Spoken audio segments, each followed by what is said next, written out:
Bien, bonjour Jean-Luc. Bonjour Aurélien. Merci infiniment d'avoir accepté de venir aujourd'hui. Je suis très heureux que tu sois là et qu'on se retrouve. Et donc je te proposais, un peu en écho d'ailleurs, une conférence que tu as faite il y a quelque temps, de réfléchir un peu ensemble sur la notion de vérité qui m'apparaît comme étant assez critique aujourd'hui parce qu'elle cristallise peut-être un grand nombre de crispations. Et je me propose peut-être de l'introduire un peu à travers de la pensée ou d'une petite partie de la pensée de Jacques Derrida, qui était évidemment un de tes grands amis et collègues, et sur lequel j'ai un tout petit peu modestement essayé de travailler. Et je trouve que Derrida a fait vraiment une œuvre salutaire peut-être par rapport à cette question, en cela qu'il l'a abordée avec un grand inconfort. Et je trouve que c'est peut-être ce qui manque dans notre rapport à la vérité. Et puis il l'a abordée comme à peu près toutes les questions qui l'intéressent, n'est-ce pas, de façon oblique, en critiquant un peu Lacan et cette scène comme ça du facteur de la vérité, en le rappelant à l'ordre de ce qu'il aurait peut-être oublié la scène de l'écriture, et que l'écriture est située, voilà, qu'elle n'est pas ex abstracto, avec Spectre de Marx, où on voit comme ça la vérité qui, quelque part, entre Marx et Shakespeare, s'incarne sous la forme d'une ombre, en quelque sorte, mais pas l'ombre de Platon qui révèle la chose en soi, mais au contraire l'ombre qui préexisterait, en quelque sorte, à la chose. Et puis quand même, Derrida est toujours un peu impertinent, donc il introduit aussi la vérité avec Nietzsche, ce qui est peut-être la pire et la meilleure chose à faire en même temps. Nietzsche qui nous rappelle que le platonisme et le christianisme et le kantisme nous ont peut-être menti en faisant croire à l'existence d'un monde vrai, ce qui ne signifie pas bien sûr que Nietzsche serait nihiliste et que le monde n'existe pas, mais que l'existence d'un monde unique donné, comme ça, découvert, serait peut-être aussi un peu dangereuse. Et je voulais en arriver à ce geste que je crois très salutaire dans les temps que nous traversons, où en fait il relie euh, Hannah Arendt et Alexandre Koyré, avec beaucoup de respect évidemment, et il rappelle que l'un et l'autre, de façon un peu différente, ont tenté de combattre, comme il se doit, le totalitarisme, les régimes fascistes, nazis, et que l'un et l'autre ont identifié comme une caractéristique des pensées totalitaires une négation de la vérité, tout en s'en révélant sans cesse. Et Koyré dit très explicitement que ce qui finalement fait la pensée fasciste ou nazie, c'est précisément que la pensée ne cherche plus à dévoiler le monde, ce qu'elle devrait faire selon lui, mais qu'elle cherche à le transformer. Et ça m'a laissé, comme Derrida, enfin sur les pas de Derrida, un peu perplexe, parce que bien sûr Koyré a raison. Il faut qu'il y ait une science qui se désire objective, qui cherche à montrer les choses sans les transformer, sans les arc-bouter, sans les voiler. Et en même temps, je voulais conclure cette introduction, si l'on peut dire, là-dessus. Il y a quelques mois, quelques années, suscité un petit dialogue entre toi et le physicien génial, que j'aime énormément aussi, Carlo Rovelli. Et au départ, je trouvais que ça partait pas très bien entre vous deux, que l'échange ne prenait pas, surtout de la part de Carlo, qui est pourtant quelqu'un de très ouvert à la philosophie. Et parfois, Carlo me disait comme ça, un peu derrière, ah, il a l'air très très intelligent, Jean-Luc Nancy, ça c'est sûr, mais je comprends pas bien ce qu'il fait, il me semble qu'on peut un peu dire tout et n'importe quoi, comme ça, où est-ce qu'on va? Et pour débloquer la situation, je lui dis, mais tu sais, bien sûr que Jean-Luc Nancy, il essaye de comprendre le monde, comme tout le monde, comme nous tous, mais je crois qu'il ne se contente pas de décrire le réel, il essaye aussi de produire du réel. C'est-à-dire que moi, quand j'ai lu Corpus de Jean-Luc Nancy, j'ai pas appris grand-chose sur en fait ce que c'est qu'un corps, mais mon rapport au corps avait été pour toujours transfiguré. Et donc, j'avais quand même l'impression que ce n'était pas forcément dévoyer la pensée, que de l'utiliser pas seulement pour chercher la vérité, mais aussi pour produire une forme de vérité, en demeurant évidemment un peu modeste, humble et avec beaucoup d'attention. Qu'est-ce que tu en penses? Oh, tu dis beaucoup de choses. Qu'est-ce que je pense? Euh,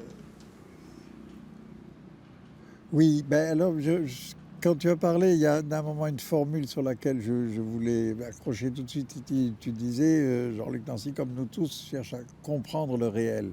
Je ne sais même pas si je garderai cette formule, comprendre le réel.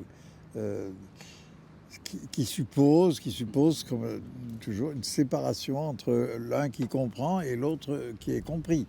Mais justement, est-ce qu'il y a l'un et l'autre? Est-ce qu'il y a vraiment l'un et l'autre entre le réel et nous?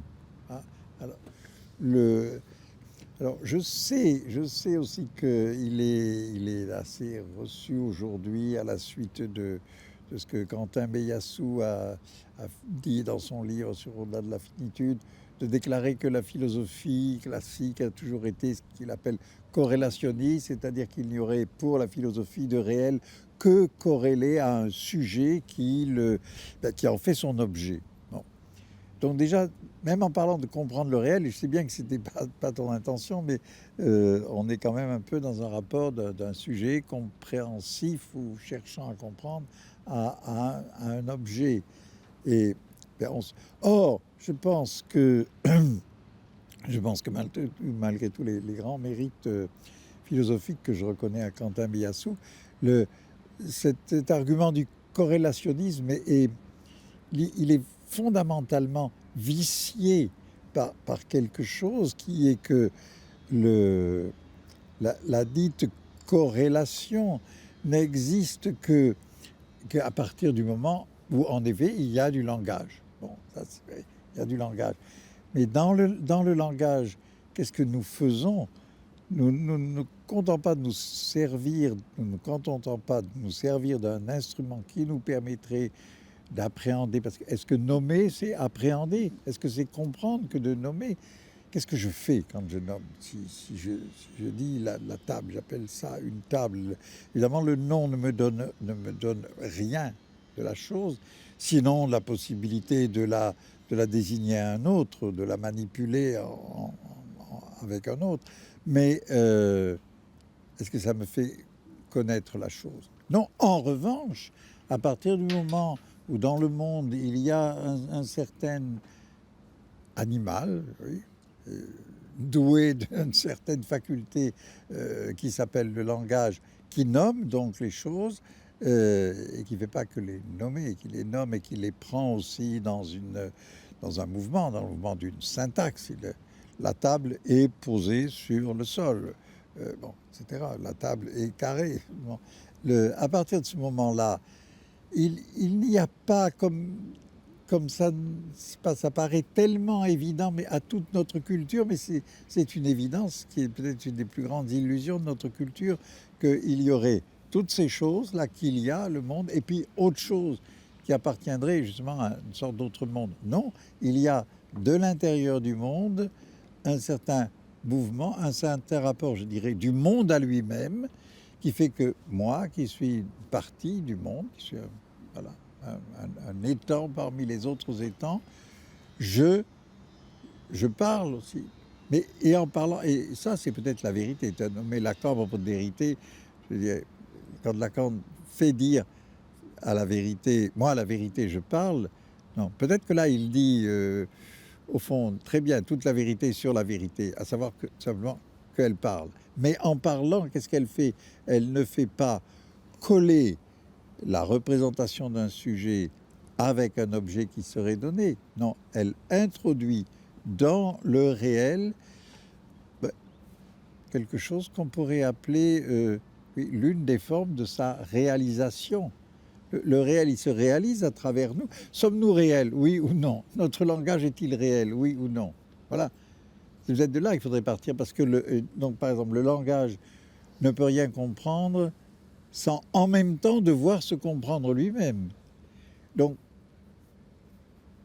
il n'y a pas en vérité des choses et puis un sujet qui connaîtrait les choses. Il y a un monde de choses qui, à travers une de ces choses, qui est le sujet parlant, se rapporte à lui-même. Mais alors, je t'interromps juste un instant parce que ce que tu évoques là pourrait donner l'impression d'un immanentisme radical, alors que justement, tu as quand même beaucoup travaillé sur cette sortie de l'immanence, ou peut-être cette insuffisance de l'immanence qui a caractérisé une époque philosophique dont tu étais le contemporain, ou dont tu l'es toujours d'ailleurs, où nous le sommes. Oui. Oui, mais alors ça, je dirais, bon, à propos du contemporain, il faut s'entendre sur immanence et immanence. On rapporte beaucoup le mot d'immanence à Deleuze, à cause du plan d'immanence, etc. Mais on pourrait montrer, mais peut-être pas trop le moment de s'y attarder longtemps, mais que l'immanence de Deleuze n'est pas si immanente que ça.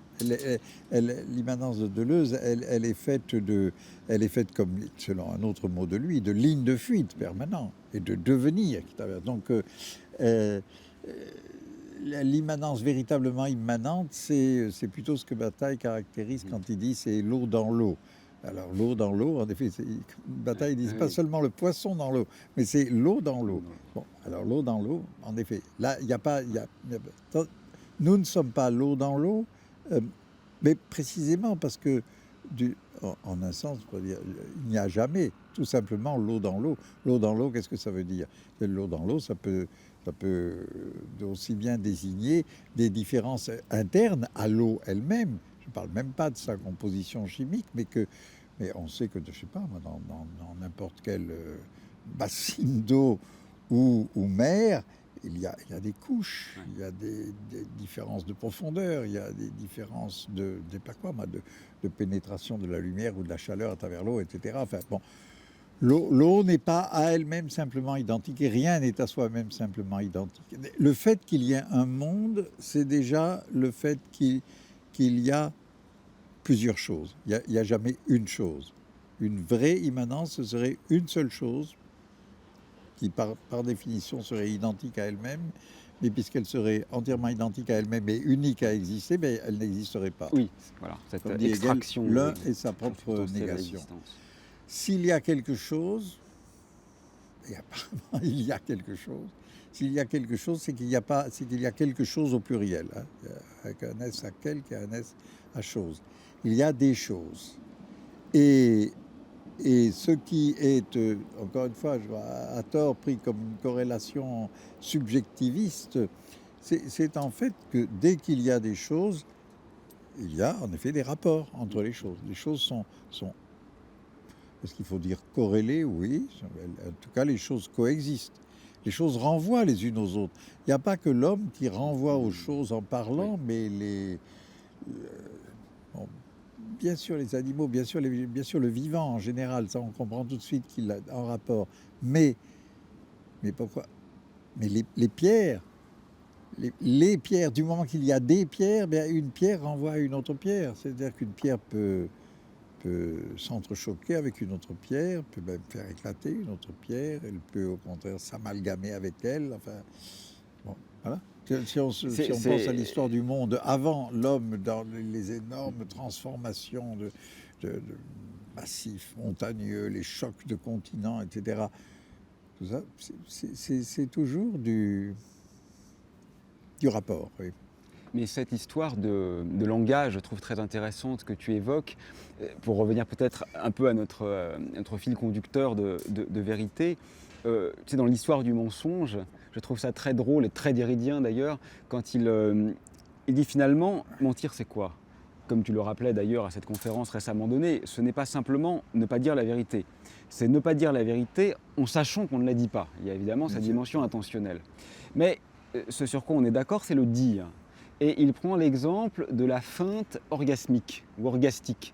Oui. Il dit, et quid d'une femme ou d'un homme qui fait semblant d'avoir du plaisir, alors qu'il n'en a pas. C'est évidemment un mensonge, puisqu'on feint une attitude ou un ressenti ou une excitation qui n'a pas lieu. Et pourtant, il n'y a pas de langage. Donc il semble qu'en fait, c'est un peu réducteur de réduire le mensonge au langage, de même que c'est un peu réducteur de réduire la vérité à la factualité. Et l'exemple qu'il donne, et puis peut-être on va sortir de Derrida, mais me revient, et celui-là il est beaucoup plus lourd et beaucoup plus grave que la feinte orgasmique, c'était la reconnaissance par le président Chirac de la reconnaissance d'État de la France dans la rafle du Veldiv. Et là, Derrida dit, les historiens le savaient finalement, enfin, tous les gens qui s'y intéressaient le savaient, qu'il y avait une culpabilité ou même sans aller sur le terrain moral, au moins une responsabilité de l'État français. Et pourtant, le fait que le président de la République, qui n'est pas seulement un homme, qui est aussi un symbole et une institution en tant que telle, le reconnaissent, fait que la vérité devient vérité d'État, elle devient vérité historiale et elle devient vérité commune, puisque celui qui le dit n'est pas l'un de nous, mais il est le représentant d'une souveraineté supposée commune. Et donc je trouve que c'est intéressant parce qu'à la fois par le mensonge et par le vrai se déploie peut-être un peu dans l'esprit de ce que tu viens d'évoquer, une double articulation entre le discours et la chose, jusqu'à ce que finalement, peut-être une partie de la dualité s'abolisse un peu, et peut-être également dans le même courant, quand tu disais que finalement le langage fait partie du monde, et que peut-être comprendre le monde, c'est aussi forcément comprendre le langage sur le monde, si j'ai bien compris. Moi, c'est un peu ce qui me fait peur aujourd'hui avec les nouveaux, pourrait-on dire, facteurs de la vérité. C'est que justement, on fait comme si penser la vérité était déjà dévoyer la vérité. Comme si c'était ouvrir la boîte de Pandore. Comme si c'était déjà un relativisme nihiliste que d'oser inclure la réflexion sur les modalités de la vérité dans la réflexion sur la vérité ou non, qui bien sûr doit rester décidable, ça ne fait pas de doute, d'une théorie ou d'une proposition. Et ça me fait très peur parce que, quand même, toute notre histoire ne fait que nous rappeler que, peut-être, je pourrais le dire comme ça, j'ai l'impression que la vérité est évidemment un concept absolu, parce que si la vérité est absolument relative, ce n'est plus la vérité, c'est un avis ou un ressenti, voilà. Donc il faut qu'il y ait de l'absoluité, et en même temps, le monde dans lequel la vérité absolue est lui-même relatif. Ce que j'appelle le monde ici, ce n'est pas l'ensemble de ce qui existe, mais c'est finalement le système de pensée, c'est le cadre d'évaluation. Et j'ai l'impression que le concept à l'éthique est tout à fait bien déterminé. C'est sûr que là, on peut se mettre d'accord de savoir si ce verre est posé ici ou là sur la table, ou on peut se mettre d'accord que tel ou tel de nos proches est mort il y a quelques mois, et la mort, évidemment, ce n'est pas une convention sociale. Quand on a perdu un être cher, on sait que c'est vrai, hélas. Mais en même temps, c'est vrai à une certaine échelle. Puisque à l'échelle des particules élémentaires, quand on meurt, rien ne disparaît. Si je meurs maintenant, les atomes qui composent mon corps ne vont pas disparaître. Donc c'est vrai que je serai mort. C'est pas un effet de discours, c'est un effet réel, et mes proches s'en rendront compte. Il n'en demeure pas moins qu'à l'échelle des atomes, qui peut être tout à fait signifiante dans un autre contexte, ma mort n'existe pas. C'est un non-phénomène. Et donc peut-être que la vérité... Ça, c'est que tu es spinoziste alors. Mais comment ne pas l'être? Je crois que chacun a deux philosophies, n'est-ce pas? La sienne et celle de Spinoza, disait-il. Donc, Oui. oui, ou peut-être un peu, oui. Peut-être un peu. C'est mal. Oui, mais justement, là, d'accord, et soyons spinozistes de cette manière-là, mais ce que tu dis de la résolution de ton corps en molécules, en atomes, même, mais ça ramène, pour moi, ça ramène à ce que j'essayais de dire, c'est-à-dire que tu veux dire par là que les rapports, les interactions de ce qui compose ton corps font partie de l'ensemble des rapports et des interactions qui font ce qu'on appelle un monde. Bon. Mais là, alors, il faut bien en même temps aussi accorder que la vérité, c'est quelque chose qui se montre au sujet d'eux. Hein. C'est la vérité. Mais déjà avec ça, on sort de l'immanence. Si on parle de vérité, et si en effet, je pense qu'il y a de la vérité pour toute humanité, dans toutes les formes de culture, il y a de la vérité. C'est-à-dire que alors, ça peut être une vérité qu'on veut établir sur la composition de cette table ou de ton corps. Et ça peut être la vérité de ce que cet arbre qui est là est une certaine divinité ou détient une certaine vertu ou force sacrée, etc. Donc, la vérité, c'est que ça fait du sens. Hein.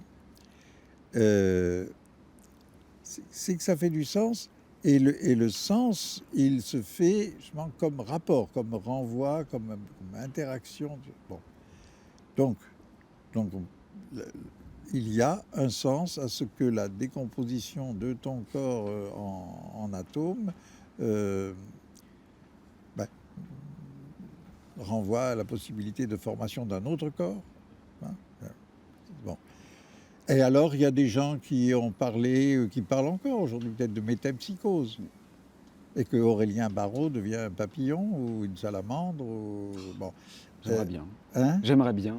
Bon, salamandre, c'est un petit côté. Oui, mais t'as pas, en général, tu n'as pas tout à fait le pouvoir de choisir ça. Tu peux faire des souhaits, mais mais le fait que tu fasses des souhaits fait aussi partie, bien sûr, de ton rapport avec les salamandres, avec les papillons, avec mais c'est certainement encore beaucoup d'autres choses. Non, je veux dire, la vérité, ce n'est pas la signification dernière d'un monde, puisque cette signification dernière, par définition, ne pourrait qu'échapper s'il devait être question d'elle. Mais la vérité, c'est, voilà, je parle, la vérité, c'est le fait que ça fasse du sens. Et en même temps, on peut dire la vérité, c'est aussi bien l'interruption du sens. Hein, parce que le sens, alors il peut tourner, continuer interminablement, mais il n'est pas sûr aussi que le monde ne disparaisse pas à un moment. Peut-être la meilleure manière de comprendre la vérité, c'est de s'imaginer, puisqu'on en parle beaucoup depuis quelques années, pas sans de bonnes raisons, c'est de penser à la fin du monde. Qu'est-ce qui se passe si le monde est fini? De cette façon, on pourrait dire, alors c'est la vérité. La vérité du monde, elle est là complètement parce que voilà, il y a eu le monde, ça a interagi, puis maintenant c'est fini. Bon. Alors, si c'est la fin du monde, il n'y a pas non plus de sujet qui reste pour dire la fin du monde. Où il y en a un qui au dernier moment, peut-être s'étrangle. Pense à la fin de Mélancolia. Oui, j'étais exactement en train de penser à la fin de Mélancolia, avec Wagner et la collision des planètes. Ouais. Oui, mais regarde, dans la fin de Mélancolia, il y a trois personnages dans cette fausse hutte qui ne protège de rien et qui peut-être justement l'abri des acteurs ou des agents de la vérité. Bon, il y a Charlotte Gainsbourg qui est terrorisée, qui est paniquée d'angoisse. Alors, elle ne voit que la perte de sa propre humanité, de toute humanité. Bon. Il y a sa sœur qui est déjà entrée dans un rapport avec la planète. La sœur qu'on a vue nue, allongée dans la lumière de la planète. Bon. Et la sœur qui a, en effet, par ailleurs, personnage en rupture avec la société dans laquelle elle vit, qui casse la figure à son patron publiciste. Puis il y a l'enfant. Et le petit enfant, il ne sait pas ce qui se passe, mais il a confiance dans sa tante, dans celle qui a déjà un rapport avec l'absolument autre de la planète. Et moi, je dirais, mais il faudrait que je revoie le film, d'ailleurs, pour voir comment est vraiment l'enfant. Mais j'ai envie de penser cet enfant justement comme l'enfant qui ne parle pas, parce qu'un enfant, c'est celui qui ne parle pas. Il parle déjà dans le film, bien sûr, c'est un enfant qui est déjà assez âgé pour parler, mais qui est là comme au bord d'avoir peut-être à dire une vérité totalement inattendue, totalement inouïe, c'est la vérité que finalement, maintenant, il n'y a plus rien, il n'y a plus de sens, et qui en même temps ne la dit pas. Parce qu'il ne peut pas, parce que là, il est enfant, aussi au sens où, en effet, il n'y a plus rien à dire. Et il y a la musique. Et il y a la musique. Il y a cet accord Tristan qui ne se résout pas et qui part en ligne divergente, comme ça, en ouvrant la fin du système tonal. Absolument. Et donc, l'interruption, je trouve. La musique aussi est interrompue, même si elle continue, elle s'interrompt parce qu'elle ne se résout pas en retombant sur l'accord. C'est pour ça, d'ailleurs, là, tu me fais penser à une autre fin dans la musique, c'est celle de Lévi-Strauss. Il y a quand même quelque chose d'assez extraordinaire chez Lévi-Strauss, alors que je connais pas vraiment tous les travaux de Lévi-Strauss avancés, mais je trouve extraordinaire le final de L'Homme nu, dans lequel tout est fini, toutes les structures se décomposent les unes dans les autres, etc. Et il reste la musique. Mais je trouve que Lévi-Strauss, ce qui est en plus du langage, ce qui est essentiellement en plus du langage. Et là, peut-être je m'avance parce que je ne suis pas du tout spécialiste, encore beaucoup moins, mais je trouve que Lévi-Strauss a aussi eu ce génie de laisser un peu flotter la structure. C'est-à-dire qu'il y a une universalité du motif, évidemment, qui est au cœur de sa pensée, et en même temps, la structure est toujours un peu désarrimée comme ça. Et je pense que son héritage ne lui a peut-être pas complètement rendu tout à fait justice de ce jeu qu'il a laissé dans son propre Oui, système. ça a sûrement raison. Mais là, Et ce qui me je semblait connais aussi plus. très significatif dans ce que tu disais à propos de Lars von Trier et avant, c'est cette importance de la monstration. Il y a la chose, peut-être la vérité de la chose, et puis il y a l'idée peut-être sous-jacente que tout ceci euh, ne s'effectue qu'au moment où ça s'apparaît, quoi.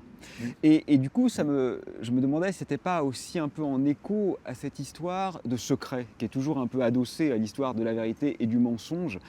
Et comme je crois que tu l'évoquais dans cette conférence donnée il y a peu, euh, qu'en est-il du secret? Et n'est-on pas, enfin ça c'est une seconde proposition peut-être que je soumets à ton analyse, mais n'est-on pas un peu trop en train de perdre ou de dévoyer ou d'atrophier la légitimité du secret?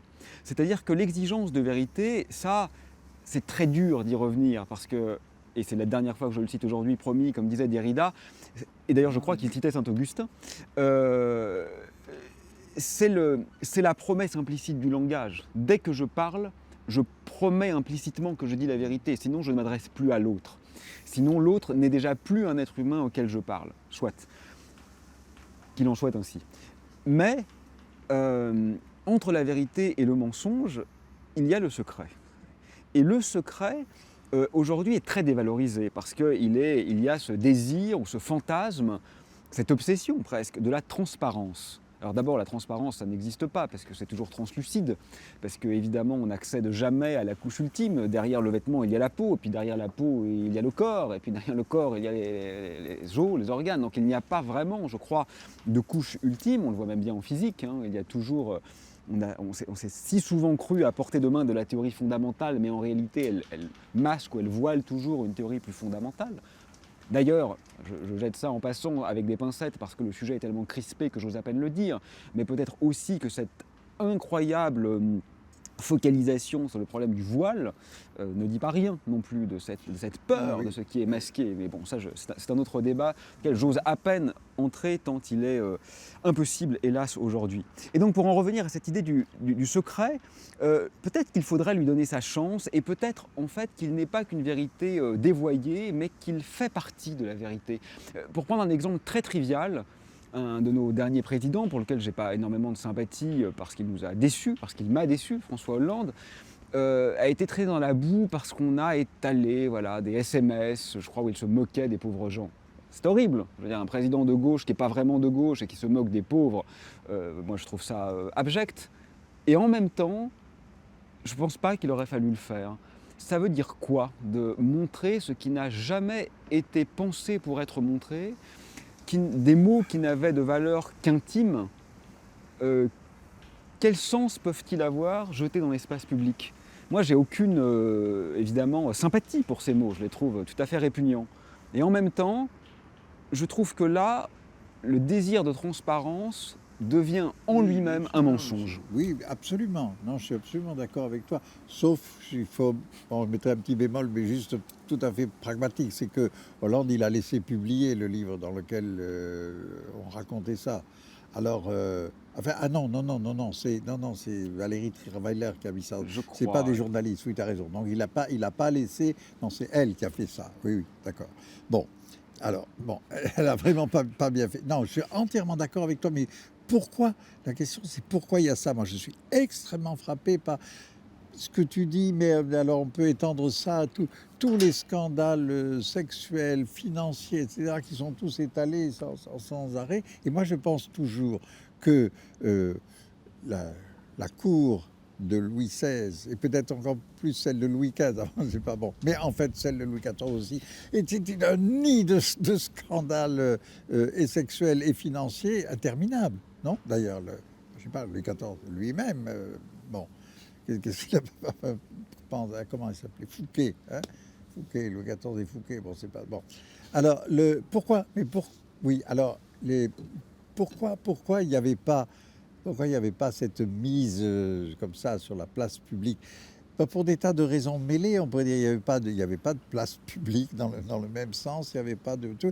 Mais je pense que tout ça est très intimement lié. C'est-à-dire qu'il y avait quand même, quoi qu'on en pense, et même si ça avait des côtés tout à fait insupportables, il y avait dans la place du pouvoir un sens de la nécessité d'un secret pour le pouvoir qui lui était inhérent. Bon. Or, aujourd'hui, c'est toujours pareil. On ne peut pas exercer le pouvoir, on pourrait presque dire peut-être n'importe quel pouvoir, bon, sans qu'il y ait peut-être que le plus petit pouvoir, je ne sais pas, d'une toute petite entreprise, un morceau d'un service d'administration, ne peut pas se passer au moins du minimum de secret de ce que la personne qui exerce le pouvoir doit pouvoir garder pour être maître du moment, au moins de la manière de sa décision, même si le contenu de la décision doit être entendu par délibération avec les autres. Donc là, il y a quelque chose qui est tout simplement que nous ne savons vraiment plus du tout, non pas ce qu'est le pouvoir tellement, mais pourquoi il y a du pouvoir. Et en fait, nous ne disons rien du tout, en général, du pouvoir technique, qui est pourtant le pouvoir peut-être le plus considérable aujourd'hui, mais la puissance que détiennent un certain nombre de techniciens, et de ceux qui détiennent aussi les moyens de production et de fonctionnement de toutes ces techniques sont énormes. Bon. Mais et il y a certainement derrière aussi des couches de secrets qui sont d'ailleurs observées par les adversaires économiques qui veulent s'emparer d'un secret de fabrication. Bon. Mais seulement ça, je dirais, ça ne nous frappe pas de la même manière parce que ça ne fait pas partie de l'image de personnages supposés justement être en tant que tel détenteur du pouvoir. C'est pour ça que tu dis par exemple... Oui, mais même au-delà du pouvoir, est-ce qu'il n'y a pas une sorte de fantasme de la monstration? Parce que évidemment, si on enquête sur un crime, on voudrait voir la caméra de vidéosurveillance qui nous montre le crime. Et évidemment, si nous étions jurés ou juges, nous aimerions la consulter pour connaître la vérité de l'affaire. Mais en même temps, on ne sait pas. Peut-être que les 5 secondes précédentes que nous n'avons pas sur la vidéo montreraient que l'acte d'agression est en réalité un acte de légitime défense. Et donc, ce que je veux dire, c'est que bien sûr, il faut chercher l'information et on passe notre temps à la chercher. Il ne s'agit pas de se dire fermons les yeux et pensons ex abstracto, ça serait sans doute le plus dangereux de ce qui serait envisageable.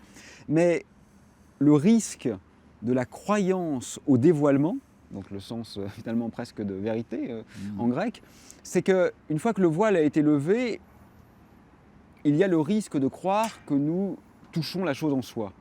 Oui, et ça me paraît très dangereux. Là, si tu veux bien, il faut passer de Derrida à Heidegger. Je veux bien. Bon, oui, avec toutes les pincettes requises. C'est gentil parce qu'aujourd'hui, tout le monde ne veut pas passer à Heidegger. De dire à Heidegger, j'entends tout de suite nazi, salaud. Bon, alors, si tu veux bien qu'on laisse, je sais que tu voudras bien, qu'on laisse cette question de côté, encore qu'elle ne puisse, je suis tout à fait d'accord qu'elle ne peut pas être laissée entièrement de côté, jusqu'au bout d'une vraie discussion sur la pensée de Heidegger. Bon, mais cela dit, comme on ne peut pas tout faire à la fois, bon, si on s'arrête simplement sur ce que Heidegger a fait avec le mot aletheia, comme tu sais, tout à l'heure tu as employé l'adjectif aléthique, bon, et quelle que soit philologiquement la valeur de l'opération de Heidegger, bon, ce n'est pas la question. Heidegger en a tiré récemment ceci, que la vérité ne se dévoile pas sans se voiler en même temps. Bon. Là, il y a quand même quelque chose qui est capital, qui, je pense, au fond, n'est peut-être même pas tellement propre à Heidegger, qui se préparait dans la philosophie depuis, je dirais, au moins Hegel, et en passant, si curieux que ça puisse paraître peut-être par Nietzsche, mais de Hegel à travers Nietzsche jusqu'à Heidegger, la conséquence est bonne, là. Bon. C'est-à-dire que le dévoilement de la vérité comme point ultime du sens, et donc qui serait en principe être accomplissement intégral du sens, que ce point soit aussi bien le retrait justement et l'interruption, moi, de la continuité du sens. Bon, ça je crois que Heidegger l'a bien. C'est-à-dire que la vérité est inséparable de la vérité sur la vérité, et la vérité sur la vérité, c'est que la vérité, elle se suspend. Elle se suspend. Qu'elle Ouais. s'interrompt. C'est pour ça aussi que oui, que peut-être il fallait parler de l'enfant, là, et qu'elle se suspend dans un secret qui est, qui est sans fond, mais proprement sans fond. Non, Alors, mais par je- exemple, tu peux rappeler Derrida, comment dire, le mensonge, la tromperie du faux plaisir, de la simulation, hein, du plaisir.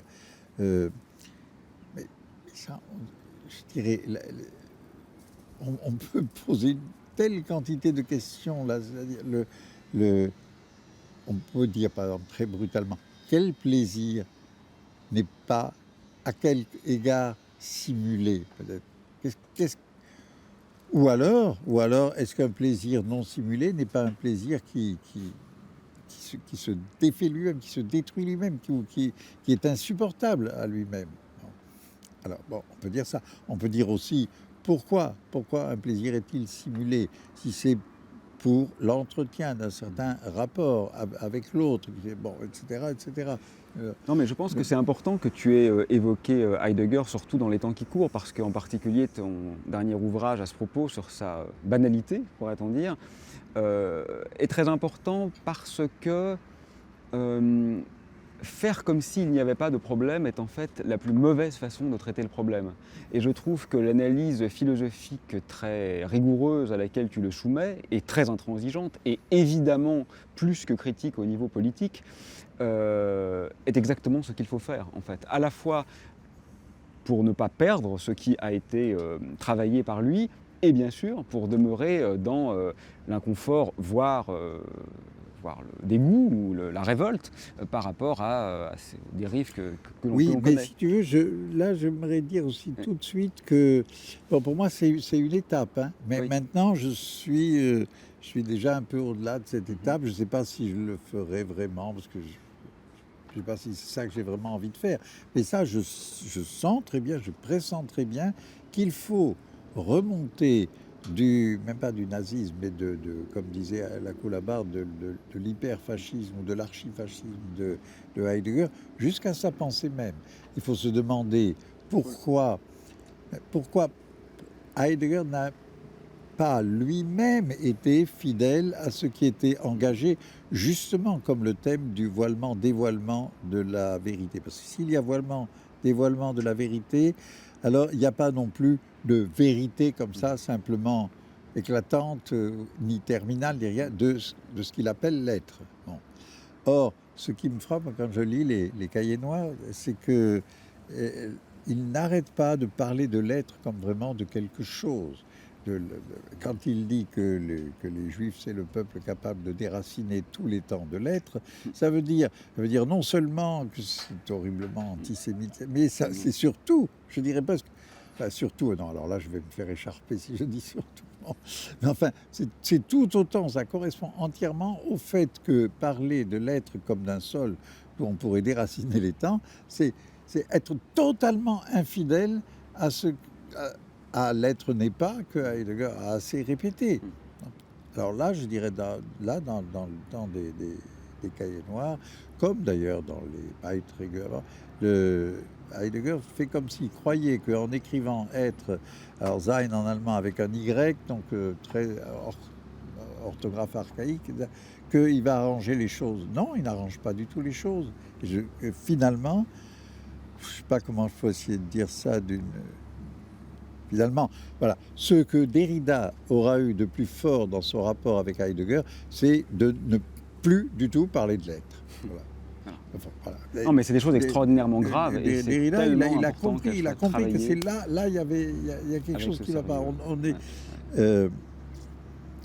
Heidegger lui-même disait a dit quelquefois qu'il faudrait plus servir du substantif être, mais du verbe. et d'en faire un verbe transitif.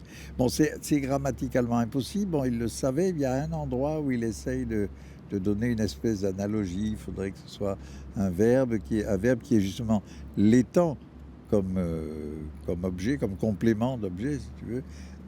Alors, mais pas non plus l'être comme sujet. Il faudrait que être, ester, comme disent certains pieux d'Heideggerien, être l'étant, ce soit. Alors je crois que là, c'est dans qu'est-ce que la philosophie dit, ce soit un peu comparable à l'accueillir ou le recueillir avec les êtres. Bon, d'accord. Mais justement, un accueillir ou un recueillir qui n'aurait pas de sujet, encore une fois, qui serait lui. Bon. Alors bon, c'est très suggestif. En même temps, ça ne marche pas, puisque ça ne marche pas, en tout cas, dans tout l'ensemble des langues que nous connaissons, ça ne marche pas. Alors, donc, il faut réattaquer le problème par ailleurs, c'est tout. Mais il est certain que là, Heidegger s'est en quelque sorte limité lui-même. C'est un chemin qui ne mène nulle part, pourrait-on dire, pour le parodier lui-même. Ah oui, ben oui, oui. Et en revanche, il faut peut-être bien garder le nulle part, oui.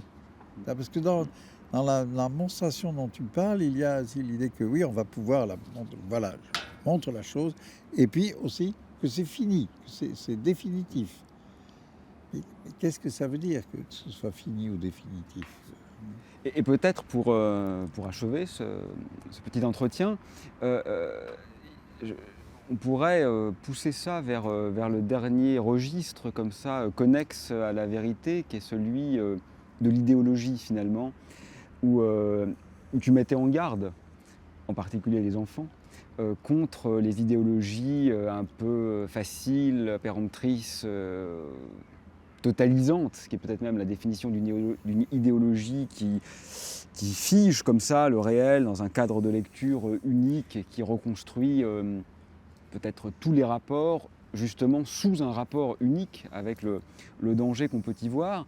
Et en y réfléchissant et en t'écoutant, je me disais que finalement, c'est vrai, c'est incontestablement vrai, et en même temps que là encore, le contraire serait tout aussi dangereux, c'est-à-dire que supposer qu'on puisse parler depuis un lieu dépourvu d'idéologie serait peut-être aussi grave encore que d'assumer l'idéologie depuis laquelle on parle.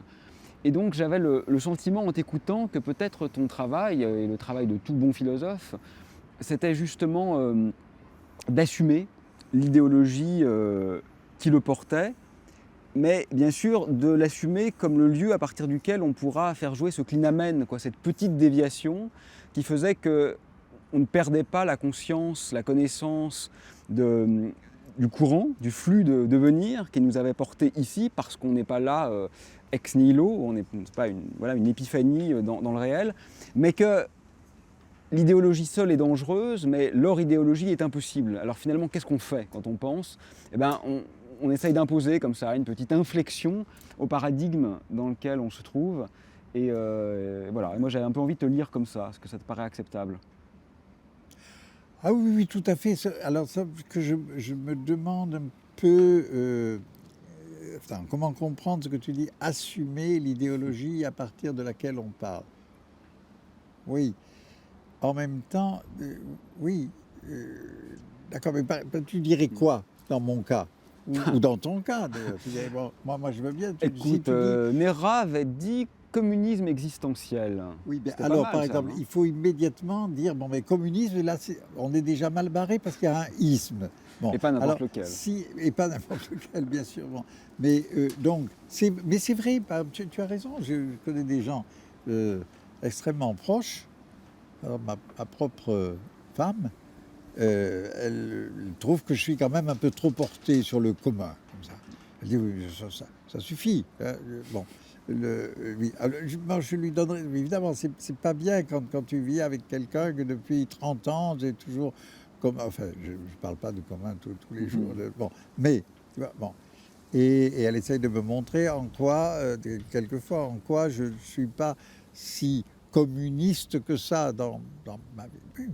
Bon, je dis d'accord. Alors, je veux bien reconnaître que pour des tas de raisons, d'origine, de formation, d'histoire, de mon christianisme, justement, autre isme d'origine, et aussi d'ailleurs du communisme christiano machin qui a été au fond l'ambiance de ma jeunesse, que je suis porté à ça. Il n'empêche que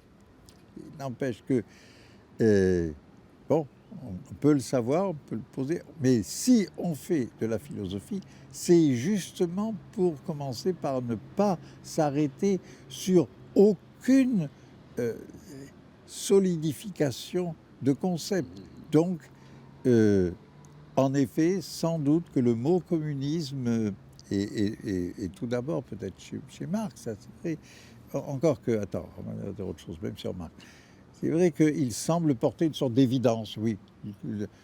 En commun, on met tout en commun, être en commun, on sait ce que c'est. Mais justement, on ne le sait pas. Et c'est ça, au moins, ça qui m'est apparu comme, disons, peut-être le fil conducteur de toute l'affaire. Alors, qu'on ne sait pas ce qu'il en est du commun, mais qu'au moins le commun nous indique, simplement par le fait qu'il faut le nommer, comme le comme le avec, ben, que c'est pas si simple. C'est pas une chose. S'il y a de l'avec, c'est qu'il y en a plusieurs. Si je suis avec toi, c'est qu'il y a quelque chose entre nous. Hein, qu'on n'est pas la même chose tous les deux. Alors, et qu'est-ce qu'il y a entre nous? Peut-être rien, peut-être un vide, un écart absolument irréductible. Parce que même notre mort ne réduira pas l'écart. Simplement, il va disparaître et transformer en d'autres écarts. Bon, donc, il n'y a pas de philosophie qui, je dirais, digne de ce nom. Il n'y a pas de philosophie qui, d'une manière ou d'une autre, n'indique le point où ça ne peut pas se boucler. À la limite, il y a presque tout. Alors, quand on dit idéologie, quand on est dans l'idéologie, c'est que c'est bouclé. Voilà. Alors, et évidemment, ça n'empêche pas, bon, ça n'empêche pas qu'il y ait des présuppositions, qu'il y ait des dispositions, et moi, je suis dans telle disposition historique, affective, sociale, bon, bien entendu. Mais je fais mon boulot de philosophe pour autant que que j'arrive à ne pas laisser tout ça se boucler. Oui. Évidemment, le danger, c'est que dès qu'on se vient sur la scène comme philosophe, on dit « Ah, alors qu'est-ce que vous nous apportez? Quelle est la bonne nouvelle ?» Ben non, justement non. Oui, très bien. Bah, écoute, merci beaucoup. Jean-Luc, tu sais, Goodman, le philosophe américain que j'affectionne, disait que finalement la vérité était moins importante que la correction, parce que la correction est un concept plus large et plus utile, et peut-être que finalement la correction est moins importante que la profusion. Mais la profusion, elle doit se faire sous contrainte de vérité, donc ça se boucle un peu. Et puis voilà, heureusement, il y a quand même des gens comme toi qui, de temps en temps, permettent quand même de casser les boucles. Ça devient des cordes, et en physique, on sait que c'est pas exactement la même chose. Ça. Merci beaucoup.